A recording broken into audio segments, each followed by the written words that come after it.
اللہ نے فرمایا مالوں کو اپنے میری راہ میں لگاؤ، فی سبیل اللہ استعمال کرو، کمثل حبۃ، تو پھر یہ دیکھو دانے کی طرح پروان چڑھے گا اور میں تمہیں اس کو کئی سو گنا بڑھا کے دے دوں گا۔ تو میں یہ عرض کر رہا تھا کہ وہ 10 گنا، پھر 700 گنا، پھر بے شمار گنا، تو میں نے بتایا اخلاص کی وجہ سے۔ ایک اور چیز ہے، پوزیشن بھی دیکھی جائے گی اخلاص کے ساتھ ساتھ۔ ایک آدمی ہے کروڑوں کا مالک ہے، وہ خرچ کرتا ہے، مثال کے طور 2 روٹی خرچ کرتا ہے، تو اس کی کوئی ایسی بات نہیں ہے، 2 روٹیاں نکالنا کیا ہے، 100 نکالنا بھی کچھ نہیں، مگر 2 روٹی اس نے دی۔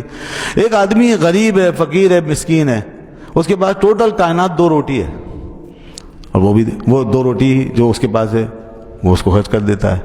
تو یہ بھی 2 روٹی خرچ کر رہا ہے، وہ بھی 2 روٹی خرچ کر رہا ہے، وہ بھی ایک فقیر کو 2 روٹی کھلا رہا ہے، یہ بھی ایک فقیر کو 2 روٹی کھلا رہا ہے۔ بہت فرق ہے، بہت فرق ہے۔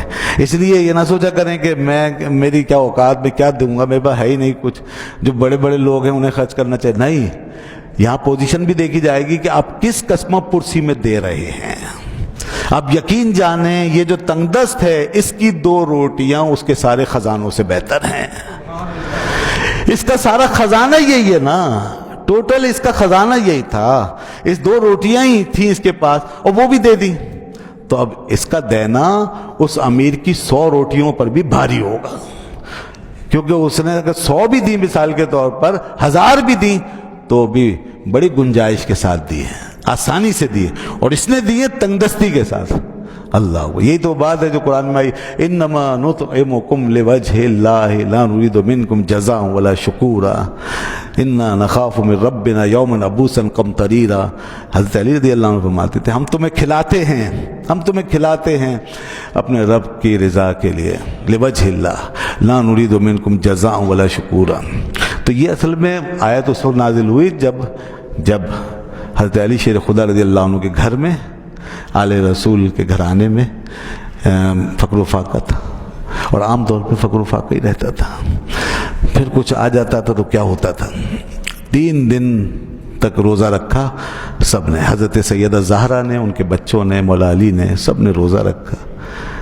تو 3 دن ایسا ہوا کہ کوئی آ گیا افطار کے وقت، افطار کرنے بیٹھے تو کوئی آ گیا اور اس نے سوال کیا، تو سارا افطار جو بھی تھا تھوڑا بہت وہ سب اٹھا کے اس فقیر کو دے دیا۔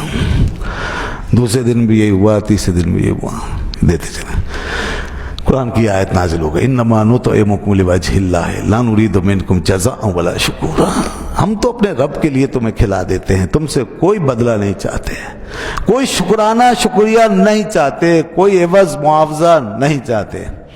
یہ جناب انسان اس جذبے سے اپنی تنگ دستی کے باوجود دے رہا ہو تو یقیناً بڑے بڑے امیروں کے بڑے بڑے خزانے خرچ کرنے سے بھی آگے نکل جائے گا معاملہ، یہ بھی دیکھا جاتا ہے۔ تو اس لیے فرمایا کہ اللہ تعالیٰ بے حساب بڑھا دیتا ہے، اس وجہ سے بھی بڑھا دیتا ہے۔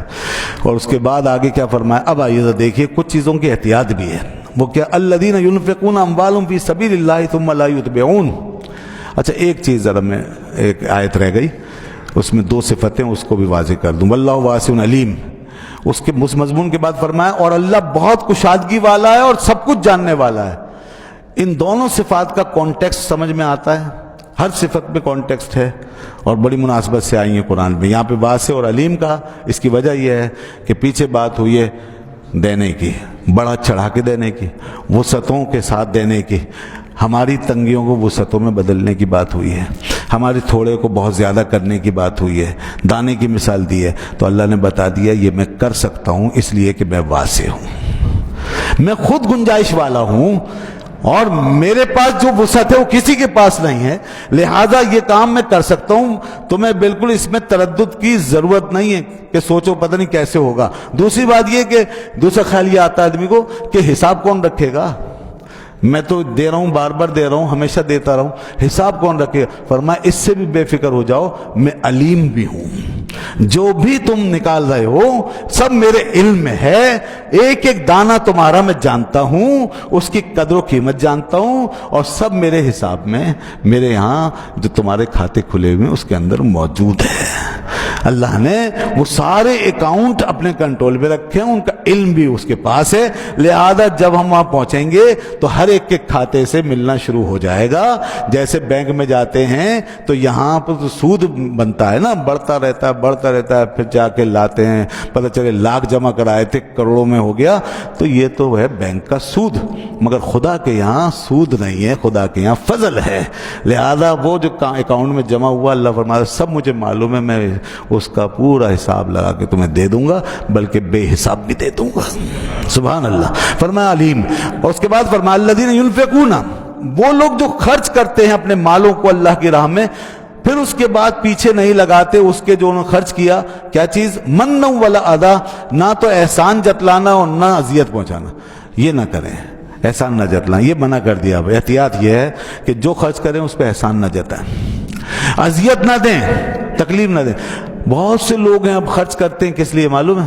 تاکہ اپنا بھرم قائم کریں، اپنا روب جمائیں، لوگوں پہ کنٹرول رکھیں، اپنی پارٹی مضبوط کریں، اپنا گروپ مضبوط کریں، اپنا آرڈر چلائیں، اپنا حکم چلائیں، اور جو چاہیں کام لیں، اور جب کوئی ذرا سا بھی وہ کرے، منع کرے، انکار کرے تو اسے ڈانٹیں اور احسان جتا کے اس کو اپنے کنٹرول میں کر لیں کہ جناب یاد رکھنا ہم نے آپ کے ساتھ یہ کیا، آج آپ کے بدن پہ کپڑے یہ بھی ہمارے دیے ہوئے ہیں، تو یہ کر کے اس کو بیچارے کو شرمندہ کر دینا اور اس کو اپنے پیچھے تابع بنا لینا۔ یہ ہیں ساری وہ چیزیں جو ہمارے معاشرے میں سیاسی طور پر بھی ہیں اور ویسے معاشرتی طور پہ نظر آتی ہیں۔ یہ چودھری والا ذہن جو ہے اس کی بات ہو رہی ہے، چودھری کرے گا، یہ جس کے ذہن میں چودھری ازم ہوگا، تو ایسے لوگوں کے اندر یہ خرچ کرنے کا جو جذبہ ہے وہ پیچھے مائنس ویلیو رکھتا ہے، اس کے اندر نگیٹیوٹی ہے۔ اور یہی وجہ ہے کہ جہاں خرچ کرنے سے انسانیت کی تعمیر ہوتی ہے، وہاں اس قسم کی صورتحال میں خرچ کرنے کے بعد اندر اور خرابی بڑھتی ہے، ایسے لوگوں کے اندر خرابی بڑھتی ہے، کیونکہ یہ منفی نقطہ نظر رکھتے ہیں، ان کی نیت صحیح نہیں ہے۔ اس لیے آگے فرمایا ایسے خرچ کرنے والے سن لیں، قول معروف، اچھی بات ہی کر لیا کریں، نہ کریں خرچ، اللہ کو ضرورت نہیں ہے اور وہ اپنے بندوں کو دینا جانتا ہے، تم اس طرح کا کام کر کے مت کرو خرچ۔ فرمایا قول معروف، اچھی بات کر لو، ومغفرۃ، اور لوگوں سے درگزر کر لو، معاف کر دو کوئی چیز، خیر من صدقہ، یہ تمہارے صدقے سے بہتر ہے، یہ صدقہ جو تم کرو نہ کرو۔ فرمایا یتبع ادا، ایسا صدقہ جس کے پیچھے اذیت دے رہے ہو، لوگ معاشرے کو غلام بنانا چاہتے ہو۔ صدقہ خیرات میں غلامی نہیں ہے، صدقہ خیرات میں احسان مندی ہے، میں نے پہلے بتا دیا۔ اس کا اثر یہ ہونا چاہیے کہ ہم احسان مند رہیں ان کے جنہوں نے لے لیا، فقیروں کے، غریبوں کے، یعنی جو واقعی فقیر ہیں، یہ پروفیشنل فقیروں کی بات نہیں کر رہا میں، جو واقعی غریب ہیں، جو بیچارے رہتے ہیں پسماندہ علاقوں میں، سفید پوش ہیں، ان کے احسان مند ہیں آپ کہ انہوں نے یہ لے لیا آپ سے عطیہ، اور یوں اللہ کی قرب حاصل کرنے کا آپ کو موقع دیا۔ تو یہ جذبہ اٹھنا چاہیے صدقے خیرات سے۔ یہ تھوڑے کہ ہم لوگوں کو غلام سمجھیں اور ہم سمجھے کہ ہم آقا ہو گئے، غلام ہو گئے، ہم کھلا رہے ہیں، یہ ہمارے ہاتھ سے کھاتے ہیں، نہیں۔ فرمایا پھر تم اچھی بات کر لو، یہ بہتر ہے۔ اور فرمایا واللہ غنی حلیم، اور اللہ تعالیٰ تو بے نیاز ہے اور بڑا بردبار ہے، اسے کسی کی ضرورت ہی نہیں۔ تو پیچھے اب دوبارہ دیکھ رہے ہیں کہ اللہ نے فرمایا کہ احسان اور اذیت، احسان جتانا اور اذیت دینا یہ نہ کرو۔ اگر تم نے ان چیزوں سے بچ کر کے کر لیا صدقہ خیرات، یعنی تم کر کے بھول گئے، اللہ کے واسطے دے کر آئے، بس بھول گئے، دے دیا، ختم ہو گئی بات، اور پھر تمہارا رویہ بڑا اچھا رہا، تو سبحان اللہ کیا بات ہے۔ فرمایا تمہیں معلوم ہے تمہارے لیے میں نے کیا کیا ہے؟ اللہ فرمایا لہم اجرہم عند ربہم، ان کے لیے ان کا اجر ان کے رب کے پاس۔ 3 دفعہ فرمایا ان کا ان کا ان کا، اس میں کتنی شفقت ہے، کیسی عنایت ہے رب ذوالجلال کی۔ حالانکہ ایک ہی دفعہ کافی ہوتا، لیکن فرمایا نہیں، ان کے لیے ان کا اجر ہے ان کے رب کے پاس۔ اور یہ جو ان کے رب کے پاس یہ جو فرمایا، یہ تو جھوم اٹھنے والی بات ہے، یہ تو ایک ایمان والے کے لیے اس سے بڑا تحفہ کیا ہوگا۔ گویا اللہ نے اپنے آپ کو ان کا رب قرار دے کر کے خود اپنی نسبت ان کی طرف منسوب کر دی۔ اتنا راضی ہوا وہ کہ تم نے میرے لیے صرف اپنے مال کا کچھ حصہ ہی نکالا تھا، لو اس کے بدلے میں میں خود تمہارا ہو چکا۔ یعنی اس کا کیا مطلب ہے؟ ان کا رب، ان کے رب کا مطلب میں تمہارا ہو گیا۔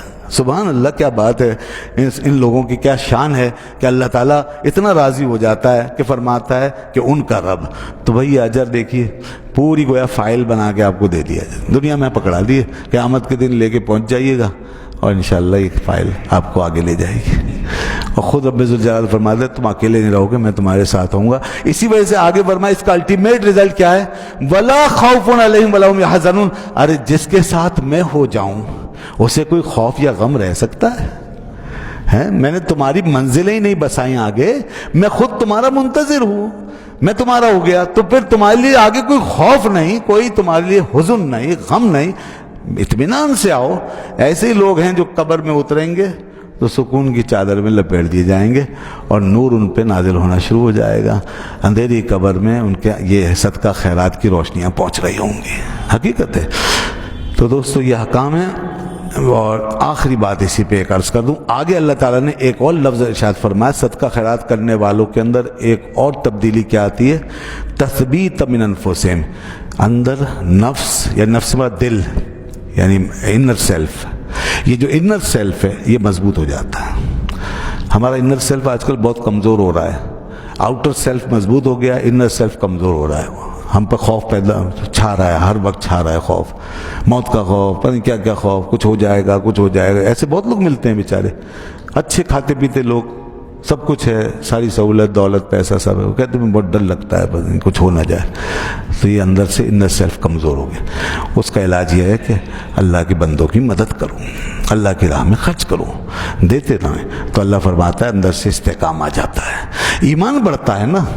جب اللہ کے نام پہ دیتے ہیں تو ایمان بڑھتا ہے. اور جس کا ایمان بڑھ گیا اس میں کوئی نفسیاتی یہ وہ عوارض نہیں رہتے، پھر وہ سیلف کنٹرول ہو جاتا ہے، وہ اپنے اندر مضبوطی پاتا ہے، پائیداری پاتا ہے، طاقت پاتا ہے، سیلف اسٹرینتھ اس کی بڑھ جاتی ہے.